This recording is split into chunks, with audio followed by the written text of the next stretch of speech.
Quero compartilhar com você sobre um assunto da mais alta importância. Quero falar sobre tempo de restauração. E gostaria de basear esta mensagem no Salmo 126, versos 1 a 6. Vamos ouvir a leitura deste texto. Quando o Senhor restaurou a sorte de Sião, ficamos como quem sonha. Então a nossa boca se encheu de riso e a nossa língua de júbilo. Então entre as nações se dizia: grandes coisas o Senhor tem feito por eles. Com efeito, grandes coisas fez o Senhor por nós, por isso estamos alegres. Restaura, Senhor, a nossa sorte como as torrentes no Neguebe. Os que com lágrimas semeiam, com júbilo ceifarão. Quem sai andando e chorando enquanto semeia, voltará com júbilo, trazendo seus feixes. O Salmo 126 é um salmo pós-cativeiro babilônico. A nação de Judá tinha se desviado de Deus tantas vezes. Deus havia levantado profetas para alertar a nação. Mas o povo tapou os ouvidos. O povo não quis atender ao chamado divino para o arrependimento e o conserto. Então, Deus trouxe os caldeus, nação amarga e impetuosa, para saquear Jerusalém, destruir o templo de Jerusalém e levar o povo cativo para a Babilônia. 70 anos se passaram, porque foi o prazo determinado por Deus para o cativeiro. E agora, o Império Babilônico já havia caído nas mãos de um outro império, o Império Medo-Persa. E por providência divina, para cumprir a profecia bíblica, o povo retorna para Jerusalém para reconstruir a cidade, reconstruir os muros e reconstruir o templo, ou melhor até, construir um novo templo e restaurar a vida espiritual do povo. O salmista agora está olhando pelas lentes do retrovisor, olhando para o passado e contemplando esta restauração divina.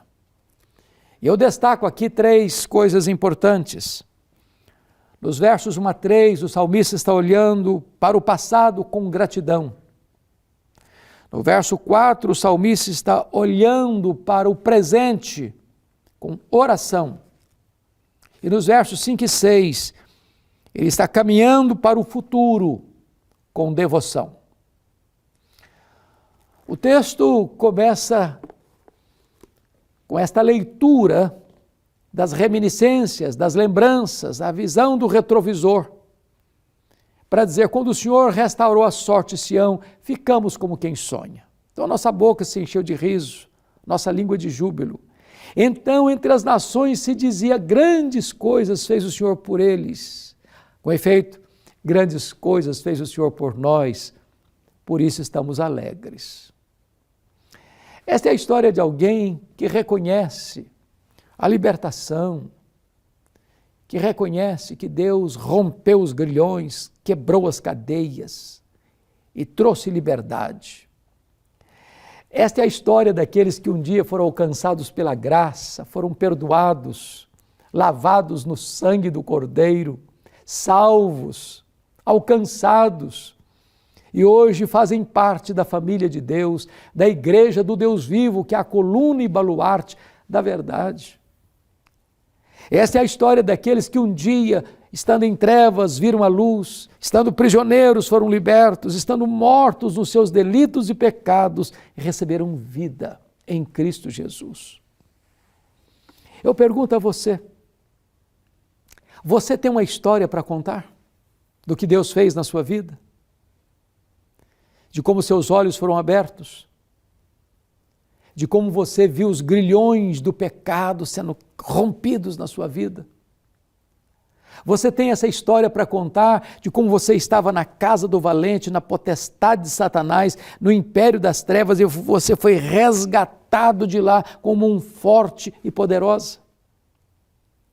Pois esta é a história que este salmista está tratando aqui. olhando para o passado e vendo a poderosa intervenção libertadora de Deus na história do seu povo. Mas agora, no verso 4, ele pousa os olhos no presente. E a crise está lá, porque o povo voltou para Jerusalém, mas a cidade estava cheia de escombros. Os muros quebrados, as portas queimadas, o templo arrasado. Os que ficaram estavam em grande miséria e pobreza, esquecidos, abandonados, cercados de inimigos que não tinham qualquer interesse na reconstrução da cidade e na construção do templo. Eles estão lá na cidade santa, na cidade de Jerusalém, mas a cidade está em ruínas. O povo pobre e desanimado. E então ele ora no verso 4 assim: restaura, Senhor, a nossa sorte, como as torrentes do Neguebe. E esse versículo enseja-nos algumas lições. Primeira, as vitórias do passado não são garantias de vitória no presente.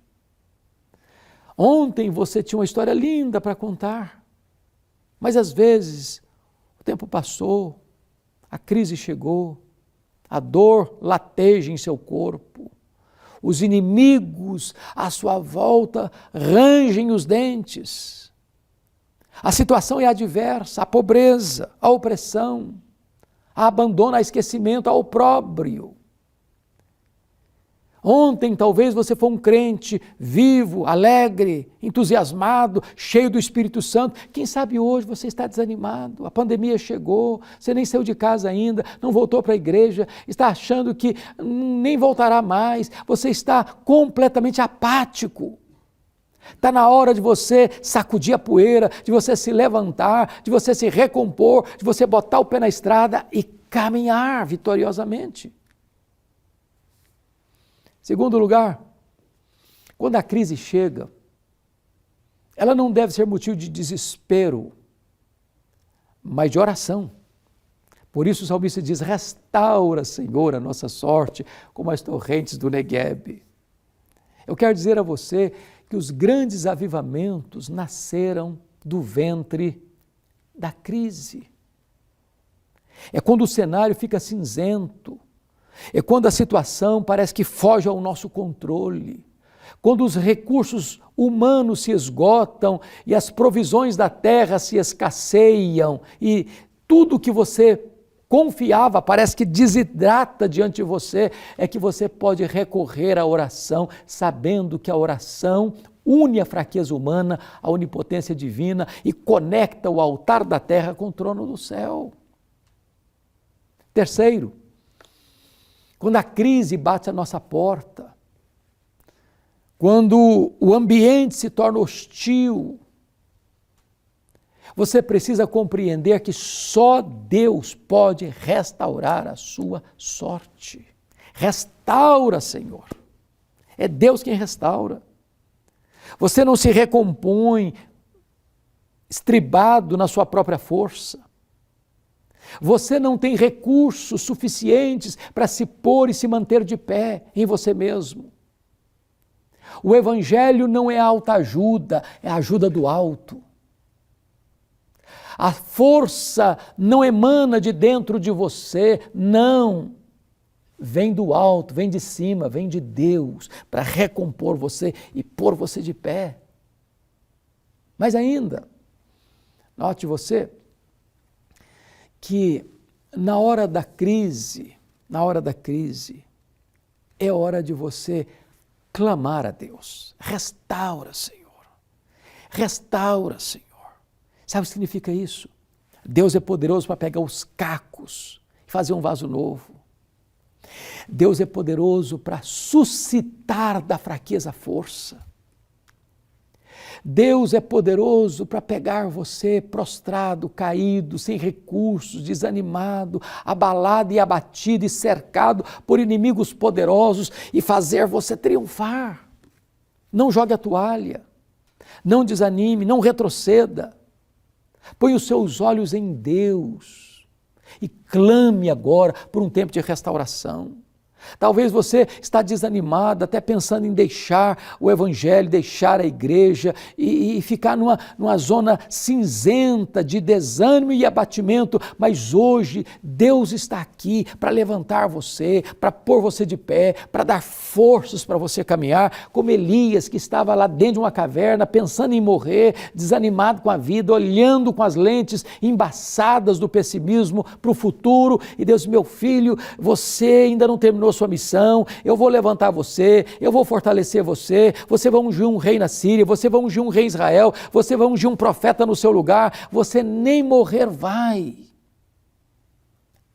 Encoraje-se, porque Deus é poderoso para reverter essa situação na sua história. Mas em quinto lugar, note comigo que o salmista está pedindo um milagre extraordinário. Porque ele diz, restaura, Senhor, a nossa sorte com as torrentes do Neguebe. Acho que você conhece bem a geografia bíblica e sabe que o Neguebe é o maior deserto da Judéia. Lugar de montanhas escarpadas, de vales profundos, de rochas, de areias escaldantes. Um deserto inóspito, perigoso. Mas ali acontece um fenômeno. No período das chuvas invernais, de repente você está caminhando, e eu já vi essa experiência lá, já vi esse fenômeno lá, e você está caminhando pelas montanhas escarpadas, e de repente você vê enxurradas descendo montanhas abaixo, rasgando as entranhas do deserto, e onde estas águas passam, tudo volta a florescer. Ali se cria um oásis, e a vida pulsa naquele ambiente. O salmista está orando e diz, meu Deus, assim como tu fazes este milagre na natureza, faz com que os rios do Espírito entrem nas areias escaldantes da minha alma e tire o deserto do meu coração e faça tudo florescer e frutificar. Deus é poderoso nesta hora de crise, trazer um grande reavivamento espiritual para o seu coração. Mas agora, o salmista caminha para o futuro com devoção, quando ele diz no verso 5 o seguinte, algo tão bonito, tão sublime, ele ora e diz assim, os que com lágrimas semeiam, com júbilo ceifarão. Quem sai andando e chorando enquanto semeia, voltará com júbilo, trazendo seus feixes.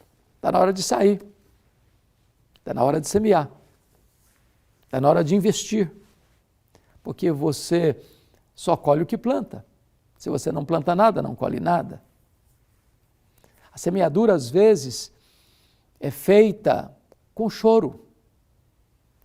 Tem hora que você rega o solo duro com as suas próprias lágrimas. Mas é preciso sair, é preciso semear. Se preciso for, chore. Se preciso for, regue a terra dura, cáustica, com as suas lágrimas. Com a promessa de que você voltará com júbilo, não de mãos vazias, mas trazendo os seus feixes. O futuro está nas mãos de Deus. Não aposte no fracasso, não aposte na derrota, não escute a voz dos pessimistas, não escute os arautos do caos, não escute os embaixadores da incredulidade. Saia, semeie, semeie. Semeie a palavra de Deus, semeie bondade, semeie amizade, semeie amor, semeie companheirismo, semeie otimismo, semeie confiança em Deus. E certamente, o ambiente hostil vai mudar, o cenário cinzento vai mudar, o deserto vai florescer e você vai voltar, não chorando como saiu, você vai voltar sorrindo, cantando, celebrando, você não vai voltar de mãos vazias, você vai voltar trazendo os seus feixes, porque Deus é poderoso para mudar a sua sorte, a minha sorte, a nossa sorte. Deus é poderoso para mudar a sua casa, o seu casamento, a sua família. Deus é poderoso para interferir soberanamente na sua história e fazer tudo novo para a glória do seu próprio nome. Eu quero orar com você, quero colocar a sua vida diante de Deus. Talvez você está precisando desse tempo de restauração na sua vida, no seu casamento, na sua família, nos seus empreendimentos, nos seus planos, nos seus sonhos, na sua vida espiritual. Talvez você esteja agora mesmo precisando de um renovo, de um reavivamento. E Deus pode fazer isso. E só Deus pode fazer isso. Se você clamar a Ele, Ele tem os seus ouvidos abertos e as suas mãos estendidas para atender a sua necessidade. Ore comigo então. Senhor Deus, eu quero te agradecer o privilégio de compartilhar esta palavra e eu quero te pedir que tu apliques esta palavra de encorajamento,